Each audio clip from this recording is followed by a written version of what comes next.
It is a little worse than I thought.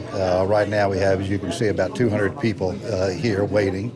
Most have not been evaluated yet, not been triaged yet in terms of severity of illness.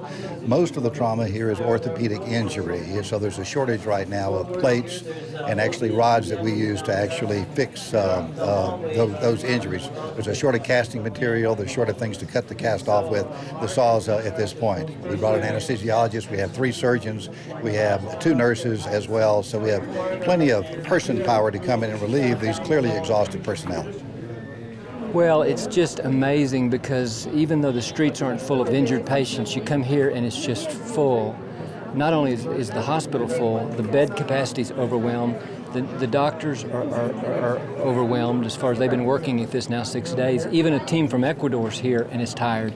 It's pretty interesting to see the magnitude of the injuries and the magnitude of the number of patients, and there's a lot of work to be done. Well, first of all, we saw it on television, and you just can't understand by just seeing it on television. It's much worse than I ever thought. And then you actually get to a hospital like this that have real patients with real broken bones, real lady up there dying and bleeding to death. You see things like that you just can't identify with unless you're here. So it's a real need.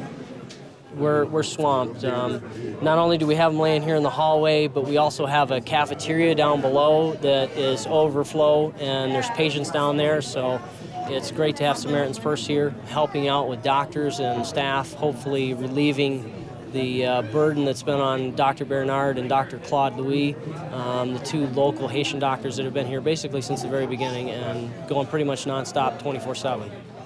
There's no question the Samaritan's Purse has brought in the infrastructure to support what's going on in the hospital. So not only has Samaritan Purse brought in the nurses and the doctors and the antibiotics and the intravenous fluids, but in addition things like the water supply outside to make sure that we can keep the hospital clean, that the patients who we actually treat can drink clean water and not get an infection and not get diarrhea and not develop a shock. So it all fits together.